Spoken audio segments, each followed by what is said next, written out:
mais um conteúdo de sociologia. E hoje nós vamos falar, então, da sociologia dos movimentos sociais, né? Então, como surgem esses movimentos sociais, né? Qual a sua importância no contexto, então, das sociedades, né? Qual o contexto em que surgem esses movimentos sociais? Então, esse conteúdo, ele é muito recorrente, cai muito nos vestibulares, e ultimamente, né, democracias modernas, a gente tem visto movimentos sociais serem uma rotina, né?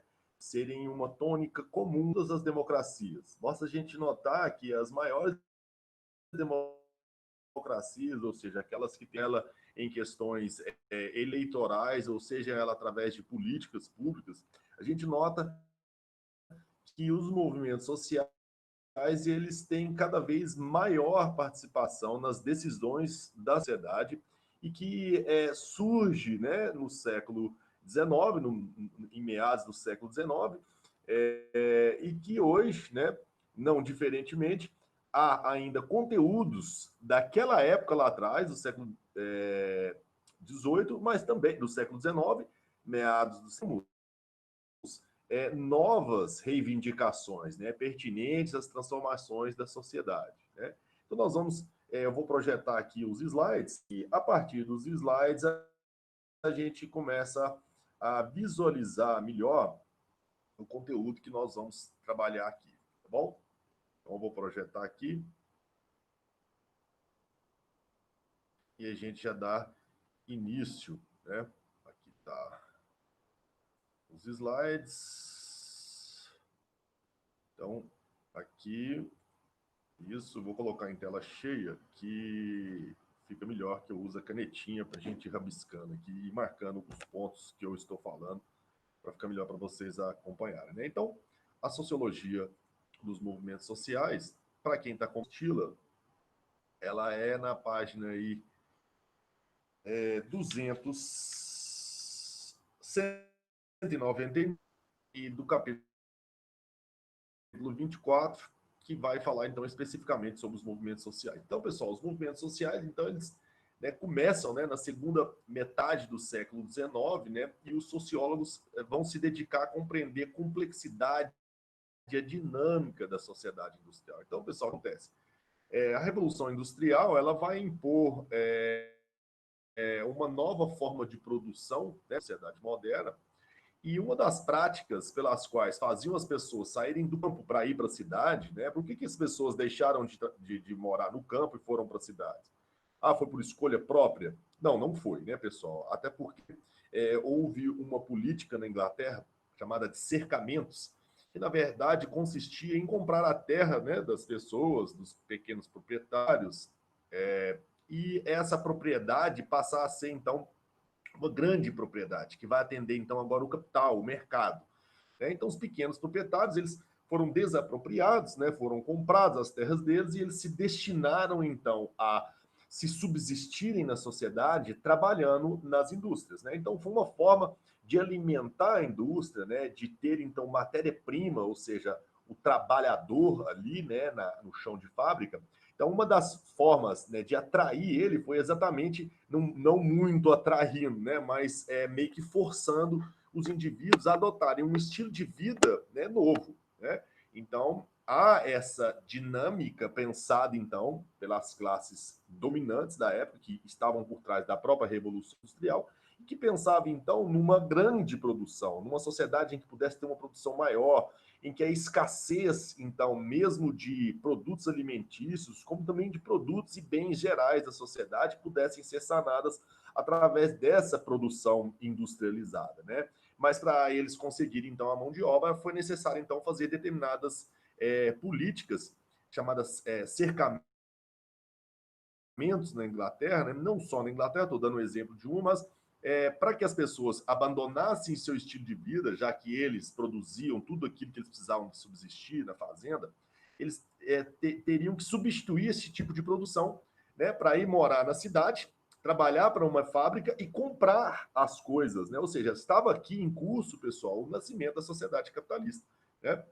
Então, o que acontece? As contradições de grupos sociais e urbanos causavam, então, enfrentamentos que eram pautados em identidades de classe. E o que significa isso? Significa, pessoal, que a partir do momento em que essas pessoas passaram a morar, então, nas cidades, em busca, então, de trabalho para subsistir, fundava-se, então, grupos sociais distintos uns dos outros. Quais são os grupos distintos uns dos outros? Os proprietários das fábricas, que tinham interesse de que eles trabalhassem cada vez mais e com afinco, e do outro lado estava o quê? Os trabalhadores nas condições de trabalho para se subsistirem. E, na verdade, essas duas classes que surgem no contexto industrial são classes, né, que têm e detêm interesses completamente distintos pela própria natureza em que eles se inserem, né, na produção. Então, de um lado, tem aquele que está coordenando e organizando a produção, né, e do outro lado, aquele que está em si fazendo a produção. Né? Então, os interesses dessas duas classes se chocam muitas das vezes em identidades de classe. Por que identidade de classe? Porque aos poucos esses interesses foram se aglutinando em classes distintas. Então, aqueles que possuem afinidades de interesse se aglutinavam em um grupo e os outros se aglutinavam em outros. Né? Então, é natural que a identidade da classe, aos poucos, fosse ficando cada vez mais clara. Né? Então, há uma classe com interesses próprios e que, ao passar do tempo, vai ficando mais claro quais são os interesses que se inserem ali naquele contexto social. Né? Então, no início do século XX, já passado um tempo, né, a gente vai ver que essas tensões elas vão aumentar mais, justamente porque a sociedade ela passa a ser mais complexa. Né? Então, a gente vai ver aqui demanda soluções para questões culturais, né, no que diz respeito à dicotomia entre campo e cidade. Bom, pessoal, quando as pessoas foram para a cidade, né, lá ainda existia, de certa forma, uma reprodução do imaginário cultural da sociedade rural. Né? E, aos poucos, essa sociedade urbana passa a também participar do imaginário cultural dessas pessoas. Então, sempre fica aquela noção entre o campo é de uma forma e a cidade é de outra forma. Né?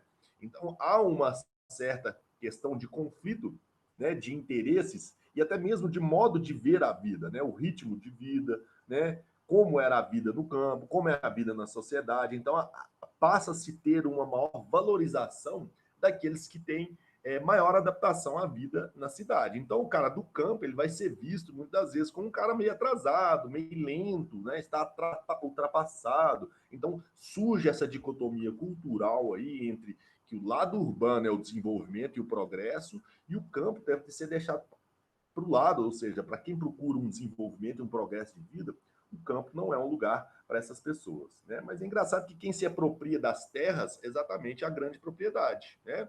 Que ela vai trabalhar no sentido, então, de alimentar as indústrias. Né? A terra, pessoal, né? A agricultura, ela é a base da própria indústria. Né? Como é que eu vou fazer, então, uma alimentação para todo mundo? Então, eu teria que ter grandes terras, grande produção de grãos, por exemplo, de trigo, e esse trigo chegaria a uma indústria que passaria por processos de transformação e tornaria ali a farinha de trigo, como por exemplo. Né? Basta a gente lembrar que uma das revoluções do homem foi a revolução da agricultura, né? E é óbvio que ela, depois, sendo associada a uma produção industrial, vai ser outra revolução, chamada Revolução Industrial, mas ela vai estar associada ainda à produção da agricultura, né? Então, sempre vai ter aquela relação. É engraçado que há, então, uma construção cultural de que a vida na cidade é que é o desenvolvimento e o progresso, mas que a base da riqueza ainda sai de onde? Da terra, né? Então a gente vai ver conflitos imperialistas, né?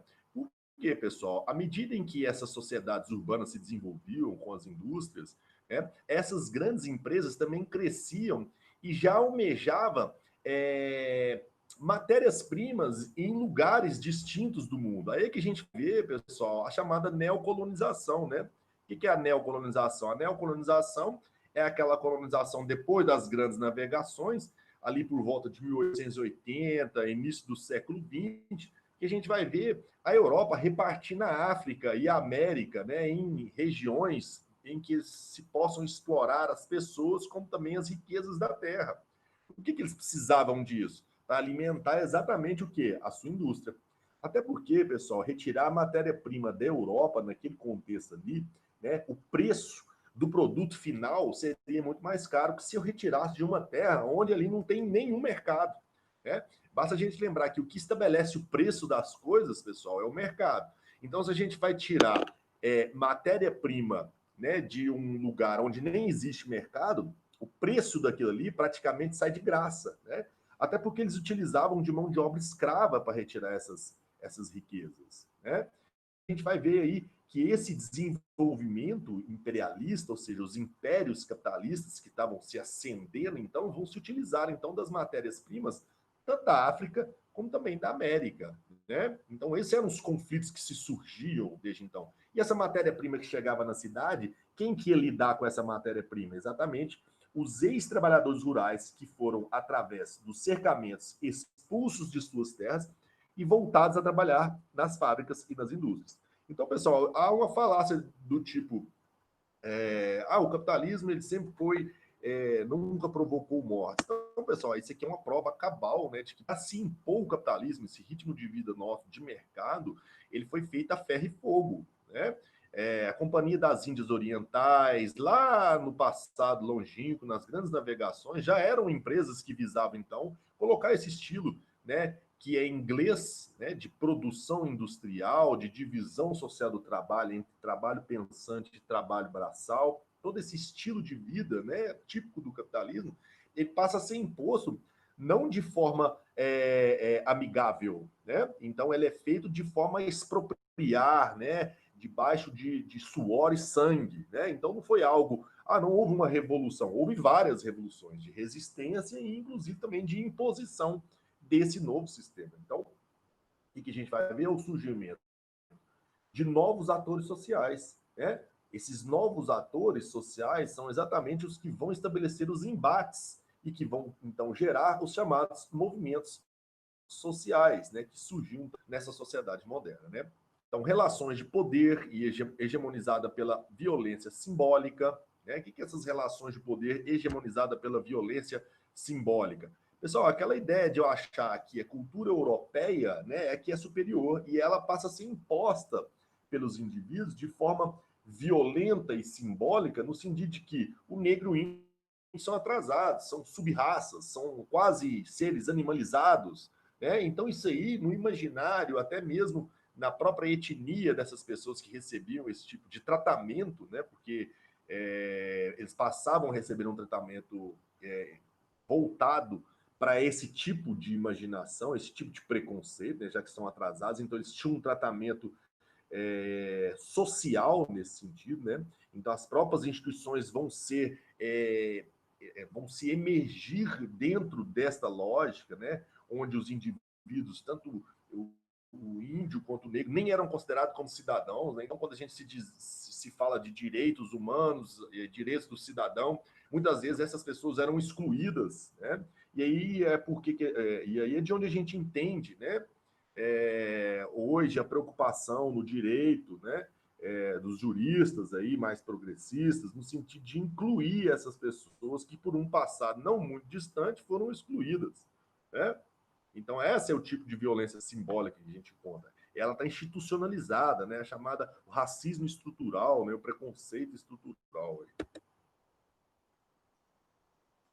Então, seguinte, a passagem, pessoal, do século XIX para o século XX, ela vai ser, então, né, acompanhada do surgimento, né, desses novos sujeitos sociais, né, que agem, então, dentro de causas comunitárias. Se a gente vê, pessoal, né, os primeiros movimentos sociais que a gente vê ali no liberalismo, muitos movimentos estavam ligados à ordem o quê? Individual. Então, a busca ali, né, era o quê? Estabelecer direitos do indivíduo, de ir, de se expressar. Então, esses primeiros movimentos aí, né, que estavam muito ligados a questões do quê? Individuais. Agora, já no século XIX e XX, né, em que surgem esses movimentos sociais, a gente vai ver que a pauta agora ela é o quê? Coletiva, ela é comunitária. Até porque a indústria capitalista conseguiu aglutinar um número de pessoas todas numa mesma condição.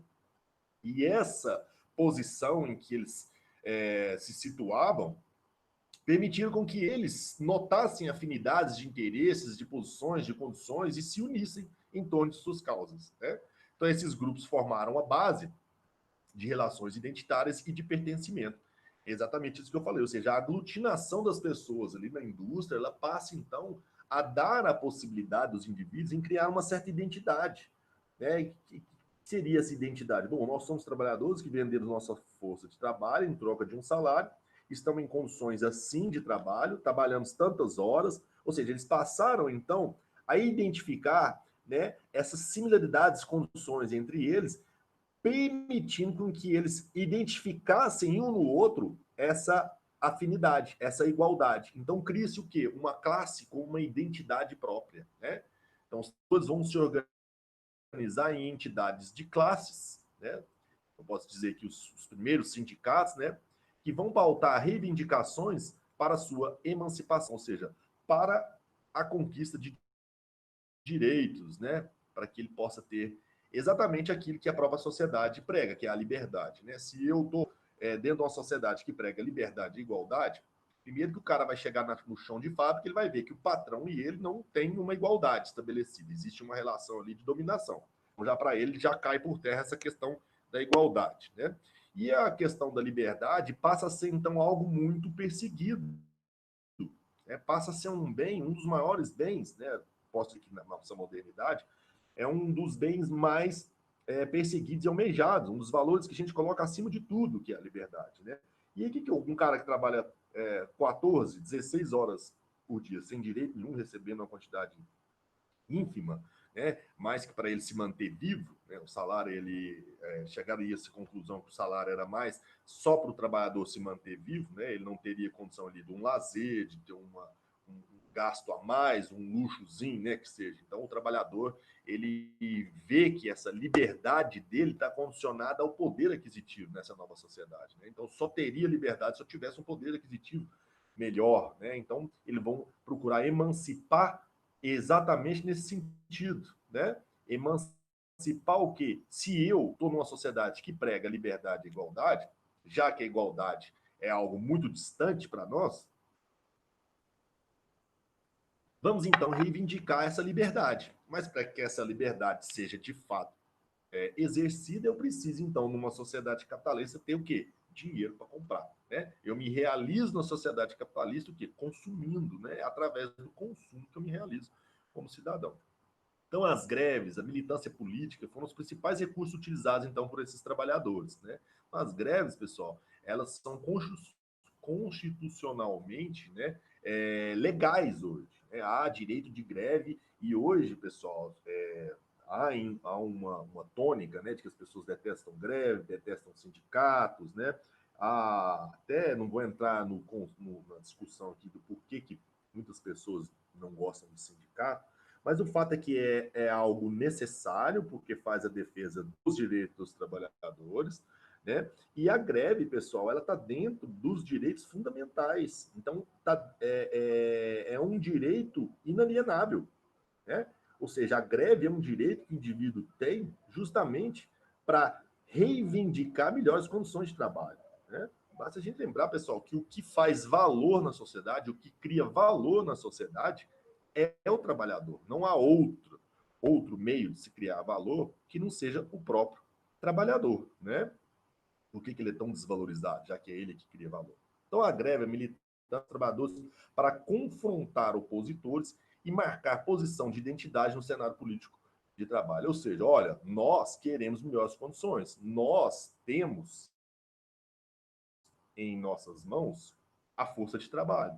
E se a gente tira a força de trabalho, o capital morre, né? É lógico que quem controla essa força de trabalho é o capital. Só que se essa força de trabalho se unir dentro de um propósito, um interesse, e parar o trabalho, né, era a única forma, então, de reivindicar, ou seja, para que os donos passassem a se preocupar um pouco com aquilo que até então eles estavam reivindicando. Então, essas questões, pessoal, elas foram, então, importantes para consolidar as entidades de classe e os partidos políticos. Porque através da identidade criada, pessoal, ou seja, a partir do momento em que eles se identificam em causas afins, e o tempo vai passando e vão se organizando através de ações, de estudos, né, de demandas que eles mesmos criam, né, e que tem a ver com a própria existência dele, E isso, com o passar do tempo, vai tomando forma e vai tomando uma identidade. Então, aos poucos, na própria sociedade, as pessoas começam também a identificar eles, né, como sujeitos ativos na sociedade, com sujeitos com interesses dentro de uma sociedade, né? E esses sujeitos passam então a reivindicar uma participação maior na sociedade. E aí surgem as entidades de classe e os partidos políticos, que são organizações da sociedade civil no sentido, né, de lutar contra um Estado que, na verdade, ele apoia a propriedade privada e muitas das vezes esquece dos direitos do próprio trabalhador. Né? Então, no que se refere às relações de gênero, pessoal, a gente vai falar aqui sobre homem e mulher, né? As mulheres desejaram a conquista de direitos políticos. Então, pessoal, as primeiras reivindicações das mulheres estavam dentro quê? Do sufrágio universal, ou seja, elas reivindicaram, então, né, aí, participação nos direitos políticos. Pessoal, só para a gente lembrar aqui, as mulheres, muitas das vezes, por causa do nosso sistema machista e escravocrata, muito da história dos movimentos femininos foram meio que deixados de lado, deixou encostado, né? Eles às vezes priorizavam estudos mais machistas, masculinizados, porque ele tinha mais, né, mais atenção da própria sociedade, já que é uma sociedade machista, né? A gente vai ver, pessoal, que muitas vezes os movimentos feministas eles são deixados de lado e não foi dada a exata ênfase. Só para vocês terem uma ideia, pessoal, na Revolução Russa de 1917, quem saiu às ruas primeiro foram as mulheres, né? Outro movimento também, os movimentos da década de 70 aqui no Brasil, começaram a reivindicar o fim do regime militar, foram as mulheres as primeiras a sair nas ruas, né? Encabeçando aí exatamente os movimentos que depois se seguiram. Né? Então, a Revolução Russa, não vou entrar em detalhe aqui, mas a gente sabe do que aconteceu. Né? Ou seja, o czar foi derrubado e se instituiu uma sociedade socialista ali a partir então da organização dos trabalhadores, né? Só para vocês terem ideia do peso que teve os movimentos dessas mulheres, né? E que muitas vezes fica apagado aí, né? Justamente por essa estrutura machista que a gente tem. Então, não só nós, professores, mas como também as próprias mulheres, né, devem resgatar isso, né, e colocar a tônica, e enfatizar isso, para que a gente possa construir uma sociedade com verdades, né, e não distorcida, valorizando mais o homem do que a mulher. A gente precisa mais do que nunca hoje da participação das mulheres em tudo, né? Então, pessoal, em contrapartida, como reflexo de um machismo estrutural, os homens reclamaram domínio sobre os corpos das mulheres. Então, ao mesmo tempo que as mulheres, pessoal, reivindicavam ali, né, questões de emancipação de direitos políticos e também sobre questões de opressão no trabalho, né? Apesar de elas reivindicarem isso, os homens ainda assim determinavam o quê? Onde elas iriam trabalhar, né? Olha lá, ó, determinação de funções. Ah, isso aqui você não pode trabalhar, isso aqui você pode. Então as mulheres tinham que enfrentar dois problemas ao mesmo tempo. Ao mesmo tempo em que enfrentavam os donos das fábricas, assim como o Estado que tinha leis que favoreciam essas fábricas, as mulheres também tinham que enfrentar o quê? Os homens, porque os homens também tinham medo de perder o emprego para elas, né? Então eles colocavam como uma forma de exclusão, determinavam funções para elas, né? Ó, isso aqui é coisa de homem, isso aqui é coisa de mulher, né?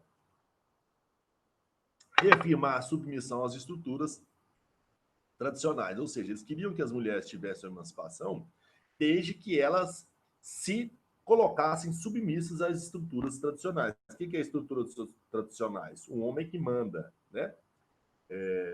Quem fala de política é homem. Então, essas são as estruturas tradicionais da época. Por isso, pessoal, que é importante a gente estar sempre analisando as tradições, porque a tradição, apesar de ser um costume que se repete durante o tempo, muitas das práticas da tradição, elas têm que ser revistas porque ela perde o sentido, né? E ela passa a reproduzir aí injustiças, né? Então, quando a gente fala, eu sou conservador nos costumes, a gente tem que tomar cuidado com eu sou conservador nos costumes, mas conservador em quais costumes, né? Ah, eu sou conservador no costume de ser educado, de ser honesto. Ah, tudo bem. Né? Todo mundo acha que ainda é conservador nesse sentido, ou pelo menos procura. Agora, eu vou me manter conservador num costume, por exemplo, em que a mulher ela é oferecida com 12 anos de idade para um cara que tem dinheiro, porque ele vai casar ali e vai dar condição, bens para essa pessoa, né? Ou seja, isso aí não é uma tradição. Será que eu devo continuar com isso? Até porque isso nem se encaixa mais na sociedade. É uma menina com 12 anos antes casava, oferecida pelos pais a um grande proprietário, essas coisas eram tradicionais. Isso era tradição, né? Tá vendo que se perde no tempo? Não tem por que eu manter uma coisa desse tipo. Muitas coisas tradicionais, a gente tem que parar para pensar se isso realmente é bom ou não. Então, não posso generalizar essa frase, eu sou conservador, né, nos costumes. E isso nem sempre é bom. Né? Então, ó, ser conservador é o que? Você continuar sendo machista, a tratar as mulheres com indiferença, a tratar, então, elas como inferiores? É isso? Né? Então, a gente tem que tomar cuidado sobre manter, né, conservar hábitos antigos. Né? Nem sempre é bom isso. Então, apesar disso, pessoal, as mulheres não pararam de se organizar em clubes, círculos intelectuais, políticos, ou seja, elas não abaixaram a cabeça. Elas, na verdade, elas foram o quê? Elas encontraram a dificuldade e a oportunidade de crescerem mais ainda. Né? Então, não só em questões políticas, mas também em questões acadêmicas. Elas estão aqui estudando ciclos intelectuais, em que elas pudessem envolver através de ações coletivas e promoverem mudanças no imaginário da superioridade do homem. Então, foi importante, pessoal, que eu tirei esse conteúdo, né, tem a fonte aqui, coloquei aqui, para vocês depois darem uma entrada e observarem, que é o site do UOL, né, Brasil Escola, que ali fala sobre lutas feministas. Na apostila, não tem muita coisa, mas eu quero que vocês dêem uma olhada, porque o movimento feminista aqui nesse site, ele tem dois momentos. Um primeiro momento, pessoal, a gente vai lembrar ali, em 1932, chamada Berta Lutz, ela foi uma secretária do Museu Nacional, a primeira secretária do Museu Nacional, isso em 1928. Só o Museu Nacional, ele é um dos acervos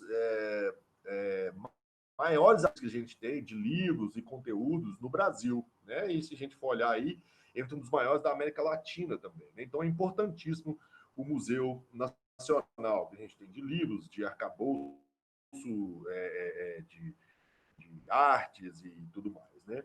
Então ela foi a primeira e quando ela viu que ela tinha sido a primeira a assumir um cargo como tal, ela ela fez um voo sobre a cidade do Rio de Janeiro e jogou diversos panfletos no sentido de que, tipo, as mulheres deveriam participar mais, que as mulheres deveriam, então, ter maior a sociedade, participarem mais no sentido de que as mulheres têm o direito, né, de que elas estão excluídas do desenvolvimento. Então, o primeiro momento, pessoal, que a gente vai ver aí, é que as mulheres, em 1932, a gente vai ver, então, que há uma institucionalização do quê? Do voto. Reivindicação lá em 1928, né?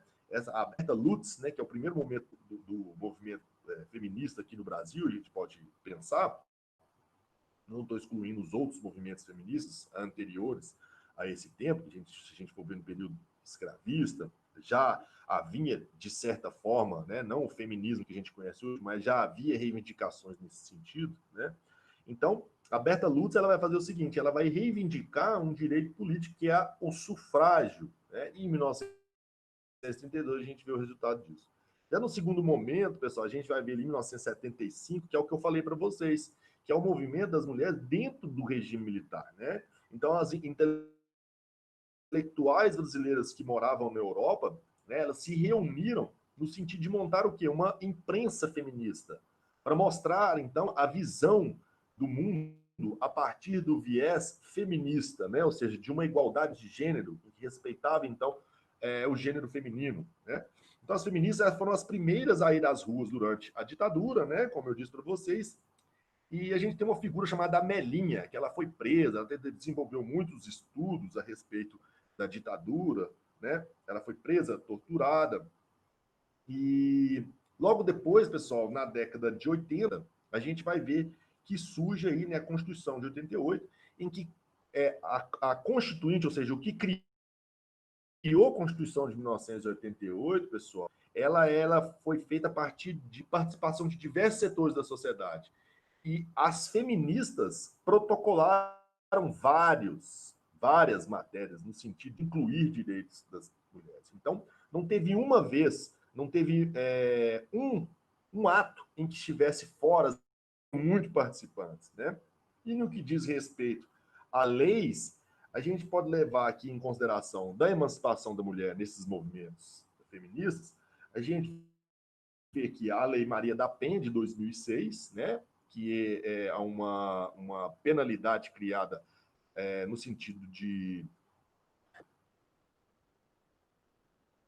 preservar o núcleo familiar, né, e também para evitar os abusos, né, ligados às mulheres. Né? Então, o feminicídio está muito ligado a essa condição de mulher dentro de casa. Né? Então, o feminicídio, que é um, um homicídio qualificado, ele passa dentro do contexto da família. Então, se mata em virtude dela ser mulher, né? Então, a gente vê que a Maria da Penha vai ser uma lei que vai incidir sobre essa preservação, né? Para ela defender as mulheres dentro do lar.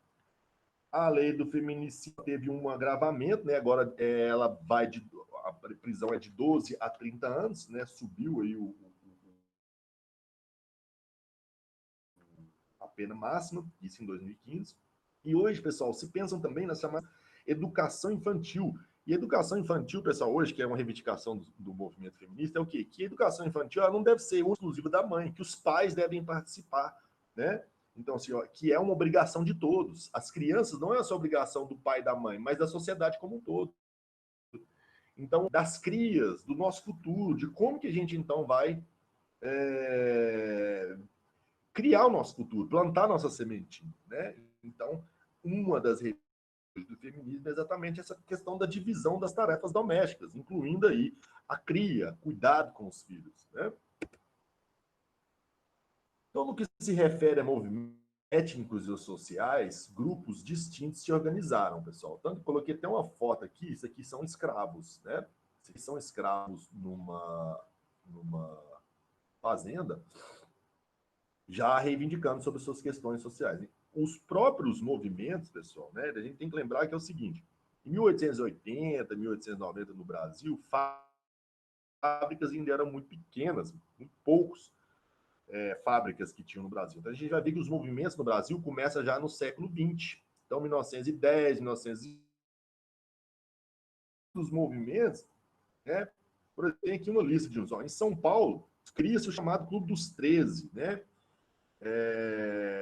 Chamado Maio dos Homens Pretos, de 1902. E a gente vê diversos movimentos, né, ligados à questão étnica, né, movimentos negros, para evitar, então, exatamente a opressão do próprio capitalismo, né, das empresas que forçavam um tipo de trabalho sem nenhuma lei trabalhista que os protegesse. Né?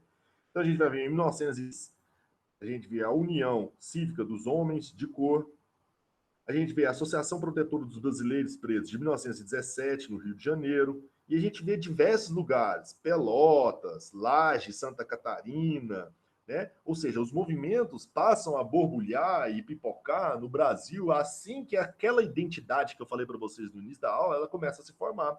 Porque é o seguinte, pessoal, no início eles começavam a trabalhar, mas não tinham noção dos seus direitos.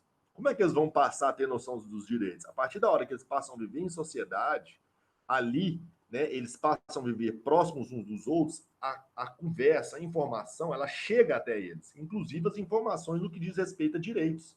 Então, os direitos passam a ser conhecidos por eles e eles passam a reivindicar. Então, é uma questão paulatina. Então, não é uma coisa de uma hora para outra, até porque, para eles reivindicarem, eles têm que sentir na pele a opressão. Né? Isso não demorou muito. Mas a gente vê que os movimentos lá nos Estados Unidos, na Inglaterra, que já a própria Revolução Industrial já estava mais adiante, a gente vê que começaram antes essas questões de classe, esses conflitos.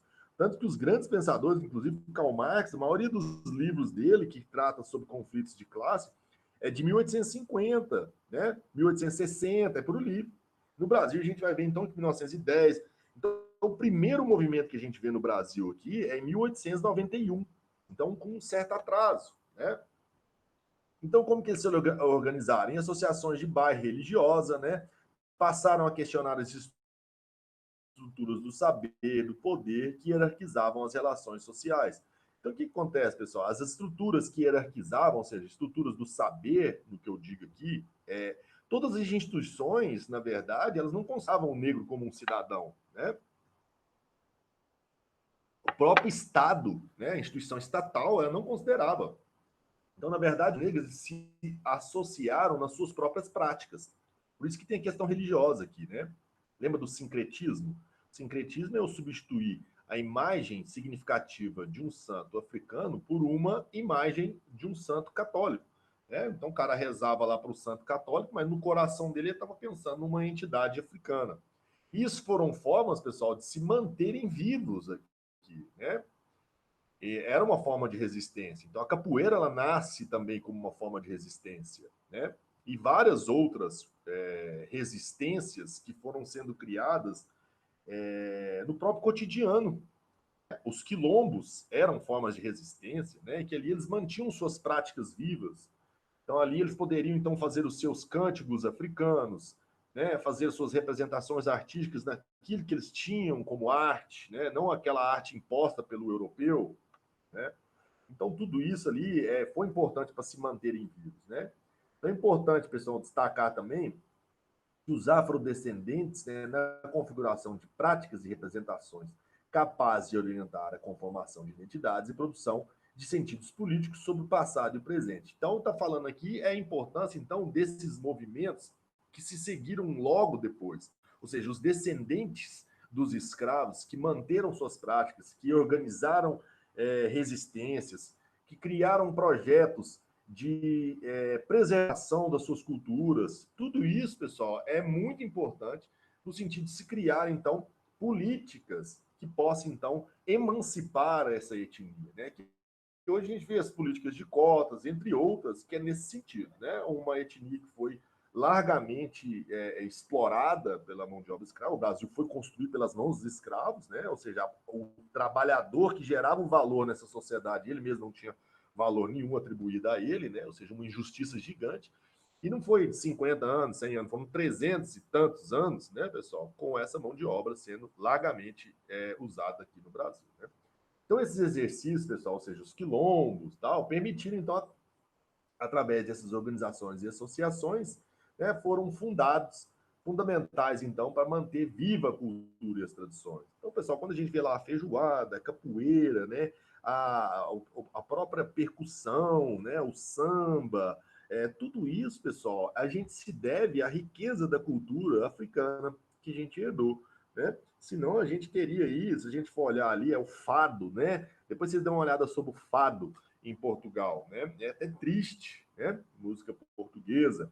A gente herdou muita coisa. Se você for olhar as músicas ali do Nordeste, olhar as músicas portuguesas, tem uma similaridade. Vocês vão olhar que a gente herdou muita coisa lusitana. Mas, sem a riqueza da cultura africana, o Brasil seria muito sem graça, né? Muito sem graça mesmo. Não teria cores, não teria vivacidade, alegria que a gente vê nas nossas manifestações culturais, né? Olha a batucada, olha o olodum, olha a força que aquilo tem, né? Graças a essas práticas que foram, então, mantidas por esses afrodescendentes. Assim como combater teorias raciais e práticas racistas ainda presentes no Brasil. Então, pessoal, é importante manter viva a cultura africana para mostrar o seu valor, para mostrar, principalmente, que essa cultura ela faz parte da nossa existência e que ela deve ser mantida como uma das nossas raízes, nossa origem como brasileiro, né? E não ser tratada com descaso, com inferioridade, né? Aqui, pessoal, eu coloquei um site que demonstra aqui o movimento negro, né? Então mostra um pouco da história do Zumbi. Pessoal, ultimamente eles têm criado umas conspirações muito falando que o Zumbi escravizava, né? Pessoal, não tem lógica nenhuma isso, né? Não tem lógica nenhuma isso. Ah, o Zumbi não tem nenhum relato sobre ele. Verdade, pessoal. Não dá para mim afirmar nenhuma coisa e nem outra, né? Não dá para me afirmar assim, ele escravizou, ou não dá para me afirmar, ele não escravizou. Com certeza e exatidão, nem os historiadores podem afirmar isso. Mas, para um cara que monta um acampamento para fugir da opressão e ali manter seus laços, né? Ou seja, o que os historiadores têm como base ainda que pode ser dita? Eles têm ali que nos seus quilombos, ou os quilombolas, não tinham resquícios de escravismo. Na verdade, tinha ali resquício que de uma comunidade que vivenciava suas práticas africanas. Então, até onde a gente sabe, não tem cabimento nenhum um cara que era a favor da liberdade, porque montou uma comunidade liberta, ele escravizar as pessoas. Então, por que eles estão enfeitos esse tipo de coisa, pessoal? Para justificar parte da escravidão, que a escravidão era parte do contexto. Tudo bem que a escravidão era parte de um contexto antigo, só que hoje nós estamos num tempo moderno. Então não há por que eu desconsiderar uma coisa em função de outra. Eu dizer que se na época tinha o hábito de se escravizar as pessoas e que hoje eu não tenho que me preocupar com cotas, que a injustiça não pode recair sobre os povos atuais, porque isso era uma prática dos povos antigos. Eu não posso usar desse argumento para querer desconstruir a imagem do zumbi e também desconstruir a ideia de emancipação dessas pessoas que foram atrasadas por um sistema. Então, vocês percebem aonde está, então, o intuito de querer desconstruir a imagem do zumbi? É isso, né? Então, a gente tem que ficar atento, né? Se algum por um dia, o zumbi escravizava, não muito bem assim não, né? A ideia dele era de liberdade, e essa ideia, esse valor, ele deve ser sustentado. Né? Por anos aí, construindo essa identidade zumbi, e hoje a gente encontra nesse obscurantismo hoje, nesse negacionismo científico que a gente vive na atualidade, tentar desconstruir a imagem de zumbi dos palmares, né, pessoal? Então fiquem atentos aí, porque tem maluco tudo quanto é jeito. Então o princípio associativo, ou seja, aquela coisa de me associar, né, com as pessoas diante dos meus interesses, ele foi se intensificando e criando relações, matrizes organizativas, ou seja, entidades organizadas com formas, com interesses próprios, né, com vida própria, forma de se comunicar e de agir próprios, né? Então, atores individuais e coletivos, projetos políticos alternativos, de acordo com as necessidades culturais, sociopolíticas e de poder. Então, esses atores vão se organizar em torno dos seus interesses, né? Aqui eu coloquei a figura do Bakunin, que ele é um representante do anarquismo, e o representante aqui do comunismo científico, né? No caso, Karl Marx. Pessoal, esses dois viviam em briga um com o outro, né? Briga, assim, discussões teóricas, não existia nenhuma ofensa, não. São intelectuais que se discutiam em pontos de ideias. Para melhor estudar o fenômeno, pessoal, dos movimentos sociais, dois conceitos foram bem definidos: o conceito de massa e de multidões. Quando a gente fala massa, pessoal, a gente vai levar em consideração a uma população difusa, não identificada, disforme, né? Sem uma identidade. Então, a massa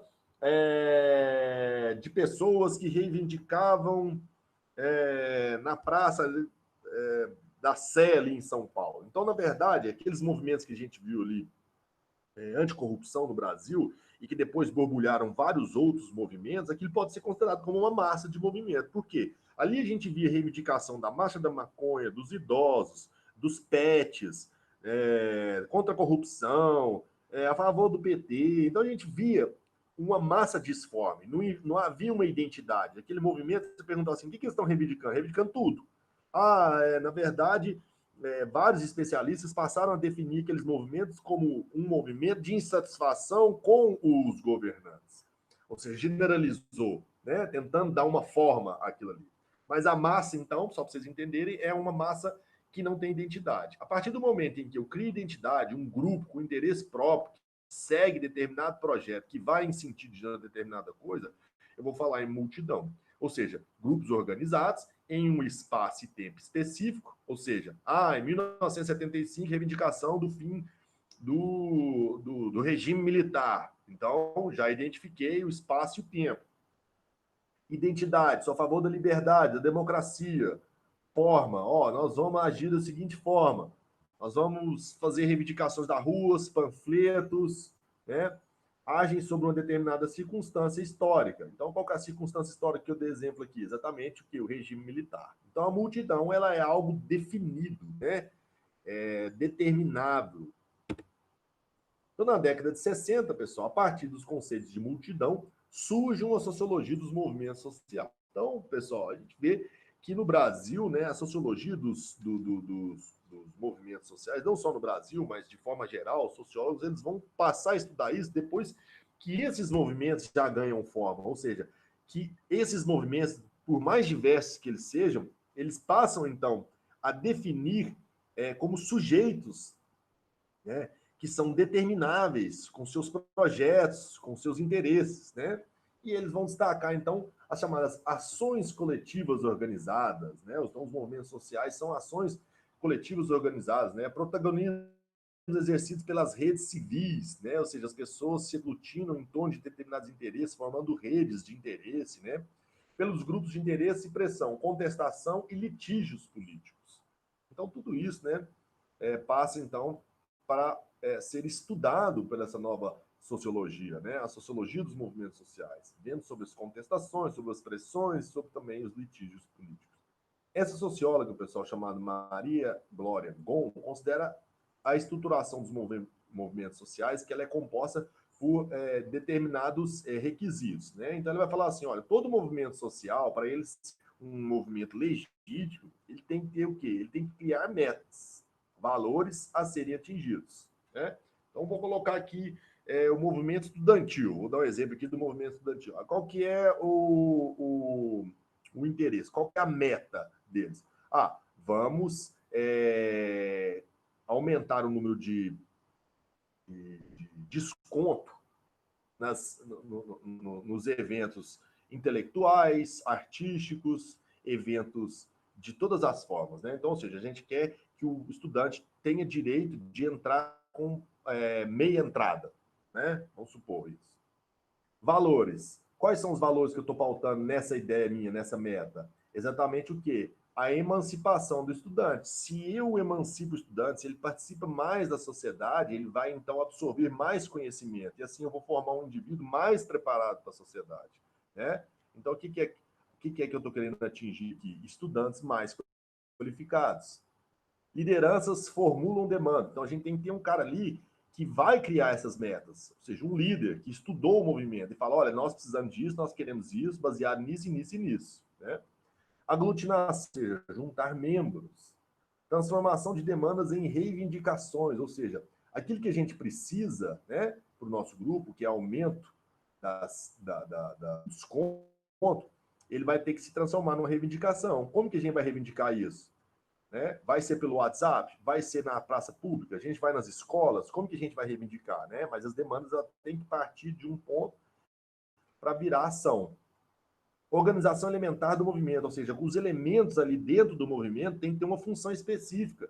Você faz isso, você é finança, você faz aquilo, né? Formulações estratégicas. Olha, nós vamos pedir ajuda, nós vamos reivindicar lá no Dia do Trabalhador, que vai ter um negócio lá na praça e vai juntar um monte de gente e a gente vai tentar reivindicar ali. Então, isso é uma estratégia. Né? Nós vamos numa universidade que lá a gente vai conseguir um monte de pessoas que vai aderir à nossa causa. Né? São estratégias de ação. Instituições de práticas coletivas. Então, o quê? Fazer com que aquele movimento passe a ter uma identidade formal identificável. Ou seja, eu criar, então, movimentos públicos, ou seja, assembleias, atos públicos, que as pessoas passam a ver, é isso que eles querem, essas são as decisões, né? Ou seja, surgir como sujeito da sociedade. Através disso, o quê? Através de práticas coletivas públicas, né? Encaminhamento de reivindicações, ou seja, para quem eu vou reivindicar, eu tenho que encaminhar isso através de um documento, de um projeto minimamente constituído, né, respeitando formalidades mínimas. Então, tem que ter algo formal ali, né, um papel, um documento, né, com argumentos, com contextos históricos que eu possa, então, reivindicar, né? Prática da difusão, Né? Como que eu vou difundir isso? Vai ser jornais, vai ser panfletos, vai ser conferências, vai ser no WhatsApp, vai ser no Instagram, né? Eu tenho que difundir o meu movimento. E o final, pessoal, é a chamada institucionalização do movimento. O que é a institucionalização do movimento? É quando as reivindicações elas se institucionalizam, sejam através de leis, sejam através de órgãos institucionais do governo, ou seja, o próprio governo criando um órgão que vai se ater a essas reivindicações, né? Ah, eu vou criar um órgão ali, né? Aquela, você lembra da União Nacional dos Estudantes? Aquilo então passa a ser institucionalizado, as pessoas passam a fazer carteirinha do estudante, tal, né? Ou seja, foi institucionalizado, foi aceito, foi absorvido pelo nosso ordenamento jurídico, né? E passa a ser então lei, né? Então esse é o estágio final. No Brasil, pessoal, desde o fim do governo civil-militar, que eles gostam de usar esse termo civil-militar, mas eu, particularmente, eu não gosto de usar o termo civil aqui, né? Eu acho que, para mim, foi um regime militar exclusivamente, né? Governos de militares, eles mesmos que tinham suas decisões, nós não votamos, né? Todo o corpo governamental era composto por militares, acho que só o ministro da Casa Civil na época que era civil, o resto tudo era militar, né, se eu não me engano. Mesmo assim, não foram em todos os períodos. Então, vários movimentos sociais têm protagonizado relações de enfrentamento com vistas ao aperfeiçoamento do Estado Democrático. Então, pessoal, o que a gente vê ainda hoje dos movimentos sociais é um aprimoramento, a tentativa de aumentar, né, aperfeiçoar o Estado de Direito. As últimas reivindicações que a gente viu ali, daqueles entregadores de aplicativos, né, os motoboys. O que eles estavam reivindicando ali? Serem amparados pelos direitos da CLT, das consolidações das leis trabalhistas. Se eles têm um mínimo de direito ali. Se fosse o cara tem uma moto daquela ali, ele mesmo investe no próprio trabalhador, no próprio trabalho dele, né? Ele é dono do próprio emprego. Se ele cai amanhã de moto e quebra a moto, o que acontece? Ele fica sem trabalhar, né? Ele tem o gasto com o hospital, e ele não tem seguro de nada. Então ele fica. Qual que é a garantia que ele tem daquilo ali, né? Então por isso que a gente não pode falar que um cara desse é empreendedor. O empreendedor, que é aquele que tem uma propriedade, né? Ou seja, aquele que tem uma empresa ou uma fábrica, que seja, se acontece isso com ele tem meios de se prover, né? Agora, um trabalhador desse, ele não tem nem como. Ele fica sem emprego, ele quebra, ele vai à lona totalmente, né? Então, o que, que é hoje? E o que, que eles reivindicam? Exatamente as leis, né? Ou seja, o nosso Estado Democrático de Direito, dentro do nosso ordenamento jurídico, possa, então, amparar eles também, né? Então, isso é uma tentativa de aperfeiçoamento do Estado, para que outras pessoas possam ser incluídas nesses direitos. O pessoal, coloquei a figura do Martin Luther King, né, pessoal, que é uma figura importantíssima nos movimentos de emancipação étnica nos Estados Unidos. Né?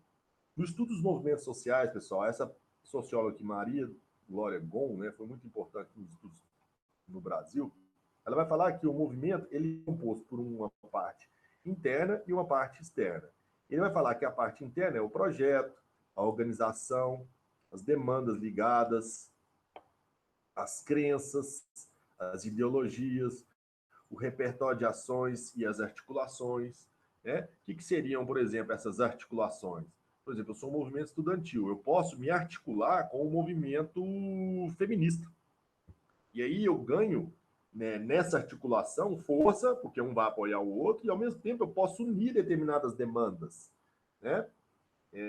Vamos pensar que uma demanda que é comum. Né? Se tiver uma demanda que seja comum entre os estudantes e as mulheres, né, elas vão se articular e vão unir forças.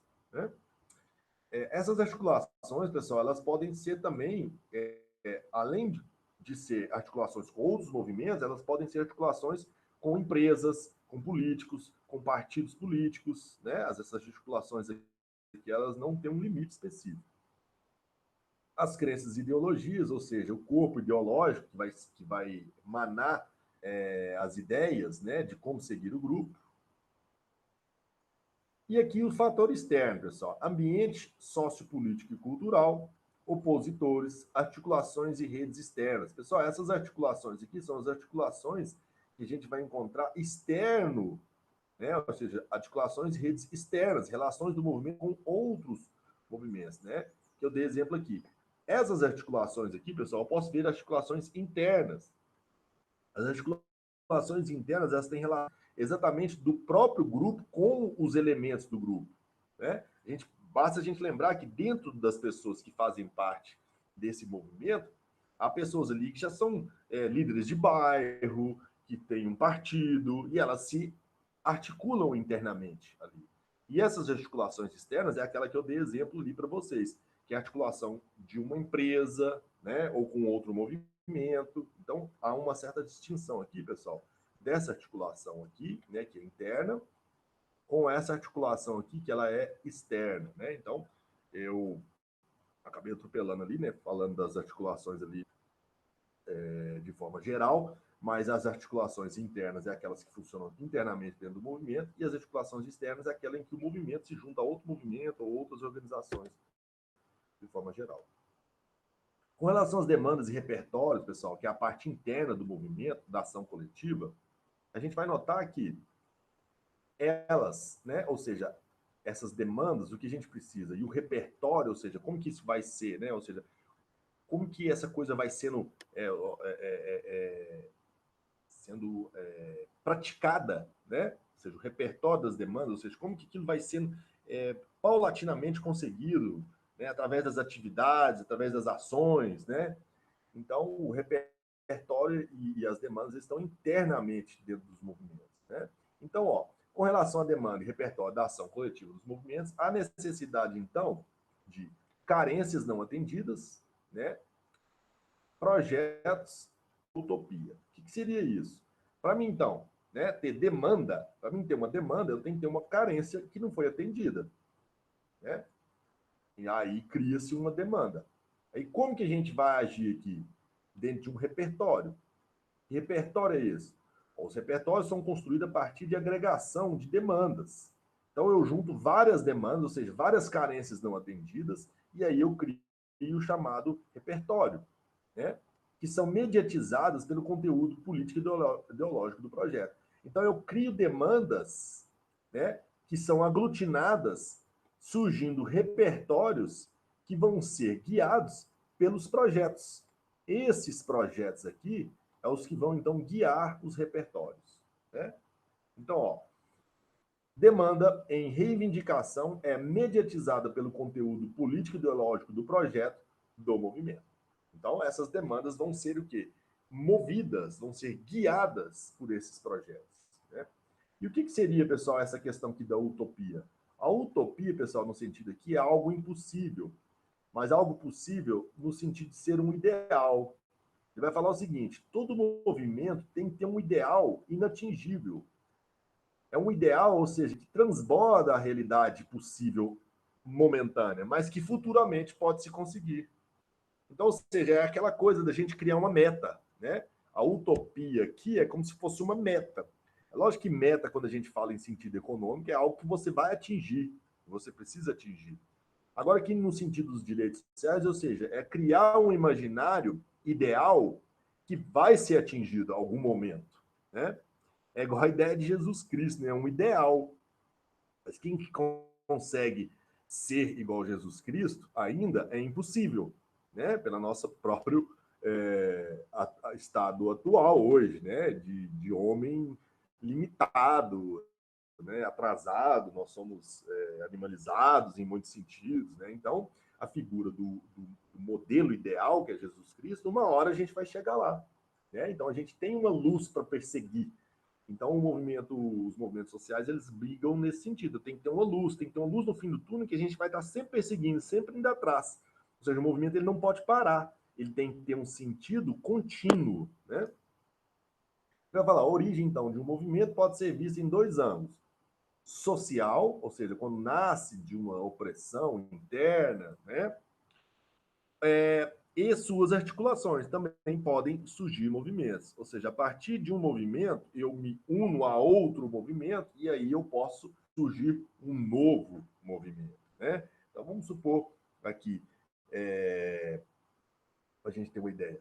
Por exemplo, o fascismo, pessoal, quando ele surge no contexto da década de 30 e 40 na Alemanha, a gente vai ver que movimentos e partidos diferentes vão se unir para gerar um movimento contra o fascismo. Então eu vou lá ver o comunismo, o socialismo e os próprios liberais vão se unir contra o fascismo, né? Então isso são articulações, né, que vão surgir, vão criar um movimento, o antifascismo, o antinazismo, a partir da articulação de movimentos que tiveram origem social, né? Movimento comunista, socialista, que partiram através dos trabalhadores e que depois vão se articular com os próprios liberais, né, que parte das elites proprietárias, a gente vai ver então que eles vão se articular para derrubar quem? Os fascistas, né? Então, pessoal, a aula aqui ela termina, né? Esse conteúdo ele termina. É um conteúdo que passa mesmo falando só sobre os movimentos sociais de forma geral, né? Eu não me adentrei em nenhum movimento, justamente porque essa não é a pauta aqui, né? A gente vai falar sobre a organização, como se faz esses movimentos sociais, né? Então, eu falei sobre os projetos, né? Que é necessário, então, ter uma carência, que cria a demanda, e as demandas aglutinadas formam repertórios de atuação, né? Esses repertórios vão ser guiados por projetos, esses projetos, muitas das vezes, são atingidos e outros, muitas das vezes, são uma utopia, porque serve como se fosse um farol, né? Aquela coisa que a gente está sempre buscando, né? Então, essa aula foi justamente para a gente entender o funcionamento dos movimentos sociais, né? E como que aos poucos eles foram se criando, né? Então, os movimentos surgem através, então, do pós-cercamentos, do início da era industrial, a aglutinação de pessoas nas cidades e os problemas que advêm dessa nova forma de produção, né? À medida em que aquelas pessoas que estavam nessa condição se vão ter noção dos seus direitos, eles vão passar então a reivindicá-los, né? Um novo Estado que detém direitos, mas que a população passa a reivindicar justamente porque passa a ter noção deles, né? Então vamos lá corrigir os exercícios pertinentes a esse conteúdo. Então, pessoal, o primeiro aí é, à medida que, a partir dos anos 70, amplia-se a cultura democrática no Brasil, que os movimentos sociais, junto com outros setores democráticos, vão arrombando as portas da ditadura, o Estado torna-se so, torna-se lentamente permeável à participação de novos atores sociais. O Estado brasileiro, tradicionalmente privatizado pelos seus vínculos com grupos oligárquicos, foi lentamente cedendo espaço, tornando-se mais permeável a uma sociedade que se organiza, que se articula, que constitui espaços públicos, nos quais reivindica opinar e interferir sobre a política, sobre a gestão do destino comum da sociedade. A radicalização da democracia não significa apenas a construção de um regime político democrático, mas também a democratização da sociedade e a construção de uma cultura democrática. Esse é ainda um desafio, ou seja, nós estamos ainda construindo essa democracia, né, que a gente almeja. Vou pegar aqui, marcar a alternativa. Então, a primeira alternativa aqui é participar da gestão dos interesses coletivos significa participar do governo da sociedade, disputar espaço no Estado e no mercado, e nos espaços de definição e execução das políticas públicas. Deixa essa aqui em stand-by, pessoal, deixa essa aqui em stand-by. Né? Ela está correta, mas ela está incompleta, né? Por isso eu quero deixar ela aqui em stand-by. Os movimentos sociais têm, apesar de limitações e precariedades, construído contrapartidas que colocam num outro patamar a dignidade, respeito de setores excluídos da sociedade, rompendo as fronteiras dos espaços onde têm sido confinados. Correto. Bom. Ampliar a tolerância, o respeito democrático pelos diferentes, eliminar segregações sociais, de gênero, opção sexual, entre outros, é o resultado da incidência de práticas participativas que constroem e modificam os valores sociais. Verdade. Participar significa questionar o monopólio do Estado como gestor de uma coisa pública, construir espaços públicos não estatais, abrir caminhos para a aprendizagem e negociação democrática e afirmar a importância do controle social. Certo, pessoal. Essa, pessoal, está incorreta pelo seguinte: quando ele vai falar aqui sobre participação, ele vai colocar só o primeiro setor, que é o Estado, e o segundo setor, que é o mercado. Ele esqueceu do mais importante hoje, que é o terceiro setor. O que é esse terceiro setor, pessoal?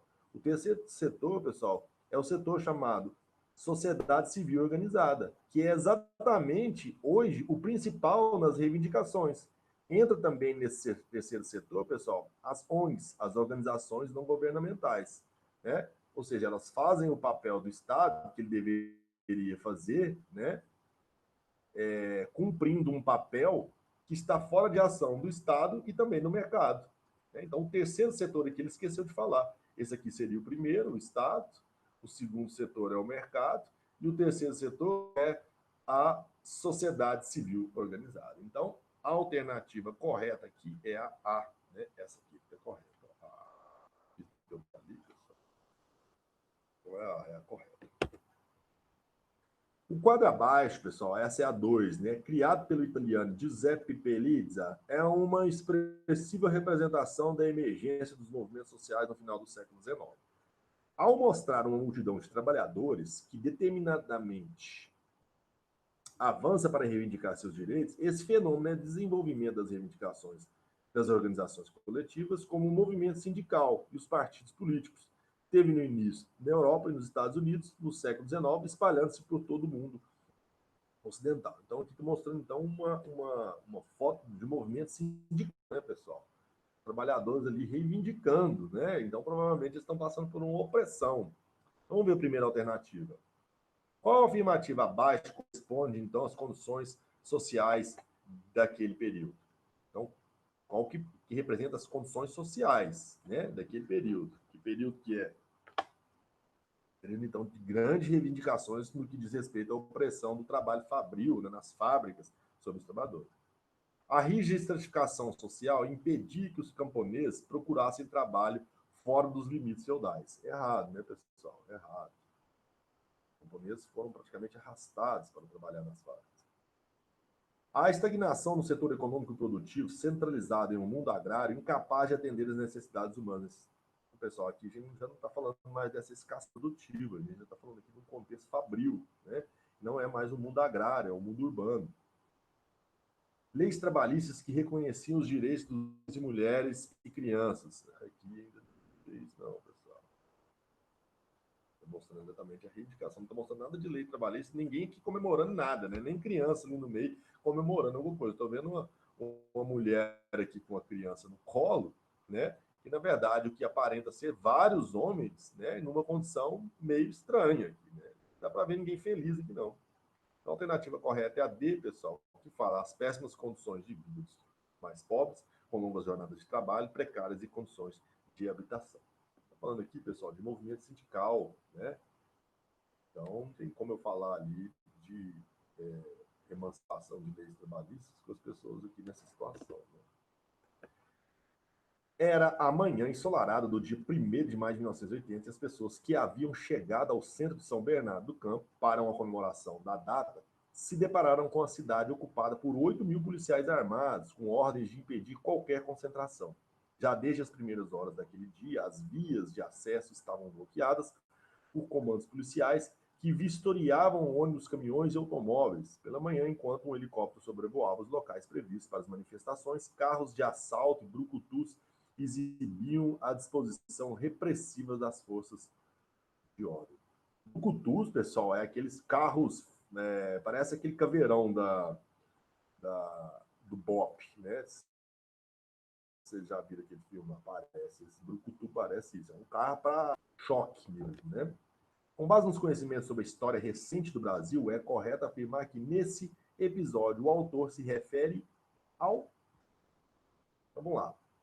Movimento estudantil que lutava contra a reforma universitária de perfil privatista implantado pelo governo João Figueiredo. Nossa Senhora, essa aqui tem tanta coisa errada que eu não estou nem entendendo aqui. Contra a reforma universitária, movimento estudantil contra a reforma universitária privatista implantada pelo governo João Figueiredo. Isso aqui nunca ouvi falar sobre isso, pessoal. B. Movimento operário que lutava contra a ditadura militar, contra o arroz salarial e pela democratização do país. Pessoal, o movimento surgir mais para frente um pouco. Ainda não é esse movimento operário. Né? Movimento dos panelas vazias, essa que é a alternativa correta. Que apesar de o país já se encontrar plenamente democratizado, restringir sua luta à reposição das perdas salariais, devido ao arroxo imposto na década anterior do regime. Então, pessoal, isso aqui é tipo do contexto do período militar, né? onde os salários, né, ou seja, a inflação cada vez mais alta, a gente numa crise ferrada, né? Então, essa aqui tem mais a ver com a alternativa aí, né, com a questão. O movimento dos desempregados, constituído no processo de abertura política, sustentava a bandeira do pleno emprego. Não. Pessoal, essa questão aqui é uma questão bem técnica, se deveria saber mesmo o contexto, né? Senão a gente não responderia. Se você não soubesse, né, que houve esse movimento das panelas vazias lá em 1º de maio de 1980, em São Bernardo, faz a gente confundir como se fosse um movimento operário, né? Porque São Bernardo do Campo é a terra do Lula, né? Então a gente já vai confundir ali com o movimento do PT, né? É lógico que esses movimentos provavelmente se aglutinaram em outros que deram força para o movimento do ABC, lá de São Bernardo do Campo, com o Lula e tudo. Mas se você não soubesse exatamente esse contexto aqui, a gente não responde a questão, né? Vamos para a próxima, pessoal. É uma área com cerca de 101,7 mil metros quadrados, com um pátio ferroviário e uma sede de armazéns de açúcar abandonados pelo poder público. Quem olha de fora vê apenas isso. Mas quem conhece a história de Caio José Estelita sabe que o local faz parte da história de Recife, sendo um dos cartões postais, um dos poucos espaços públicos que restam na capital pernambucana. E é por isso que um grupo está lutando para evitar que as construções sejam demolidas por um consórcio de grandes construtoras para a construção de prédios comerciais e residenciais.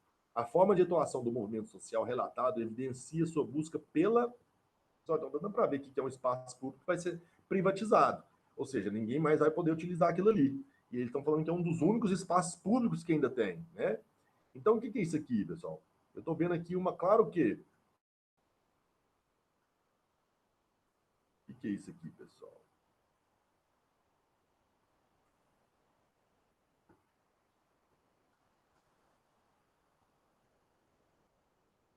O que seria essa alternativa aqui? O que vocês acham que é essa aqui? Revitalização econômica do lugar?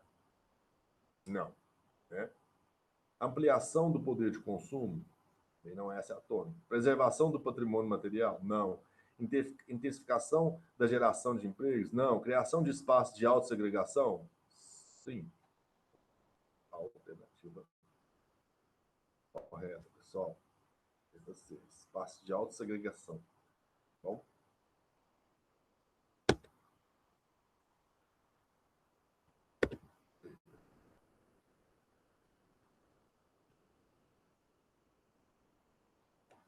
Pessoal, tem um erro aqui. Deixa eu apagar aqui. Aqui a pergunta é o seguinte. Pelo erro, mas ainda bem que eu já peguei. Tá lá, vamos apagar isso aqui. Aqui não está perguntando, não é o que aconteceu lá, que é a criação de espaço de autossegregação. Está perguntando a forma de atuação do movimento sindical. Relata e evidencia a sua busca pelo quê? Pela intensificação. Então, o que ele está buscando? A intensificação de geração de empregos. Né? Ó, a preservação do patrimônio material. Então, essa aqui, ó, pessoal, então, essa é a alternativa correta, né? Preservação do patrimônio material. Por que eles estão querendo preservar isso daqui? Justamente porque é um espaço público e ele vai ser privatizado e ele vai perder isso daqui. Então, a busca por o quê? Pela manutenção desse espaço público. Vendo, pessoal, são questões, muitas vezes, que dependem de atenção. Eu fugi um pouco a atenção aqui, eu errei 2 vezes nessa questão, né? Então, primeiro eu achei, o que eles estavam reivindicando? Que era criar, eles estavam falando sobre a autossegregação? Não, não era. Então, a busca, o que eles estão buscando aqui? Então, ó, preservação do patrimônio material. Então, a alternativa correta é a C, viu, pessoal? C. Pessoa vacilão aqui, errei 2 vezes. Vamos lá, pessoal. Mais uma aqui, questão. Pessoal, errar todo mundo erra, viu, gente? Normal. Por questões de sociologia, normalmente, se você não estiver bem atento, prestando bem atenção, você acaba passando e não presta e erra a questão, né? São detalhes.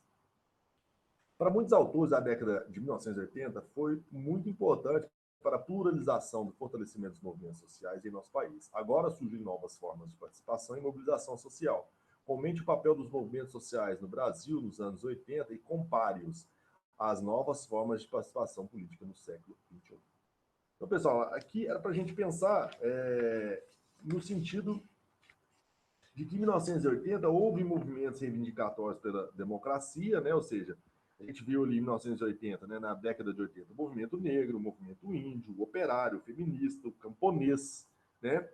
E a gente vê também que há um marco histórico desses movimentos, que é justamente a nossa Constituição de 88, que é a chamada Constituição Cidadã, né? Que vai, então, emancipar boa parte das chamadas minorias aí, né? Que fez parte desses movimentos que eu falei. E atualmente, pessoal, a gente vai ver que há um grande descrédito nesses movimentos, justamente porque os nossos líderes, nosso sistema político, ele está deteriorado. Então as pessoas perderam a credibilidade nesse sistema. Então, se por um lado as pessoas às vezes estão até largando de lado a política porque não tem mais fé naquilo, por outro lado a gente agora é que tem que reivindicar de verdade, porque se a gente está vendo que existe falhas nesse sistema, se ele é um sistema que nos tem deixado cada vez mais desacreditado, na verdade a gente tem que fazer algo para esse sistema modificar, né? Aqui eu coloquei uma resposta, depois vocês podem verificar ela, né, que segue mais ou menos nesse sentido, falando dos movimentos da década de 80, mas que é importante a gente ver justamente que os movimentos sociais eles não podem ser deixados de lado, eles têm que ser reestruturados, criar novos atores, a gente buscar então novas formas de reivindicação, de atuação, reivindicando então nossos direitos frente a um Estado, né, que atende a interesses de outras classes, né, é óbvio, e que se a massa não se mobiliza, ela vai sendo passada, né? Ou seja, quando se divide o bolo, né, a gente fica com a parte menor. A gente, que eu falo o quê? Quem vai reivindicar, né? Então, a importância de se reivindicar direitos é justamente o quê? Na divisão desse bolo aí, né, a gente não ficar prejudicado, né? Eu falo que bolo que é esse aí? O bolo dos direitos, né? Porque direito é o seguinte, se eu ceder muito direito para um, pode ser que outro fique prejudicado, né? Mas muitos dos direitos, né, que se eu der direitos, vamos supor, para trabalhador, quem vai reclamar é o proprietário, né? Se eu der direito para estudante, o próprio Estado vai reclamar, se sentir onerado sobre isso, né? Então, ou seja, quando cede direitos de um, acaba puxando a corda para o outro, né? Mas nem sempre. Há emancipação de direitos, por exemplo, direitos ligados a próprio reconhecimento de identidade, né, que não prejudica ninguém. Por exemplo, direitos de reconhecimento sobre o movimento LGBT, né? E isso não vai fazer mal a ninguém, né? Se amanhã as pessoas achem normal que eles se casem, tenham família, mal vai fazer isso para as pessoas, né? Nenhum. Acho que quem tem que opinar sobre relacionamento é as próprias pessoas em si, né? Então, vou sair aqui dessa apresentação, a gente vai voltar lá para a imagem aqui com vocês, né? Eu volto aqui com vocês para essa apresentação. Beleza, pessoal. Então, fica aqui mais uma aula para vocês, né? Desculpa ali no final eu ter dado aquela perdida de novo. Eu dar aquela perdida ali na atenção, acabei errando a questão, né? Mas depois eu até corrigi ela. Isso acontece, né? É bom vocês verem que é normal, né? Até o professor que está lendo, que é uma resposta, eu errei, né? Então, tá aqui, ó, pessoal, só para vocês verem aqui, ó. Vamos ver se dá para vocês. Olha lá o gabarito aqui, ó. Então, me perdendo aqui mentalmente, né? Então, pessoal, grande abraço para vocês, tá? Espero que vocês gostem da aula. Vou deixar ela no YouTube também, que vocês podem assistir ela acelerada, devagar, né? Então, isso aqui eu estou cedendo não só para os meus alunos, mas também de forma geral. Quem tiver a fim de aprender um pouco de conteúdo de sociologia, eu conheço muitas pessoas do círculo das pessoas mais velhas que não tiveram aula de sociologia, não tem nem noção do que é sociologia. É uma matéria que muitas das vezes quem dá aula de sociologia não é formado em sociologia, então não fala nada correto, né? Fala um monte de absurdo. Quando vai falar de Marx, principalmente Marx, inventa um monte de coisa. Hoje Marx é um humanista, para quem conhece, ele é considerado quase que um demônio, né, das pessoas. Então, ou seja, há uma deturpação muito grande do conceito da sociologia. Então, eu abri essas aulas do YouTube, né, justamente para a gente combater esse obscurantismo, combater esse negacionismo da ciência, né, dos estudos. As pessoas hoje falam o que querem sem nenhuma ética, sem nenhuma moral para falar daquilo, né? Desrespeitam estudiosos, estudos, uma vida inteira, às vezes, de estudos são jogadas na lata de lixo justamente por pessoas que nunca abriram um livro, nunca leram nada na vida, né?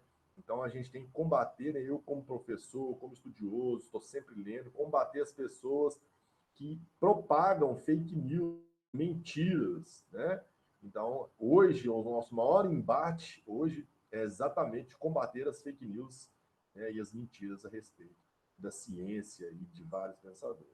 Grande abraço a todos, fiquem com Deus, espero que tenham gostado da aula, tá bom? E até a próxima, né? Vou fechar aqui.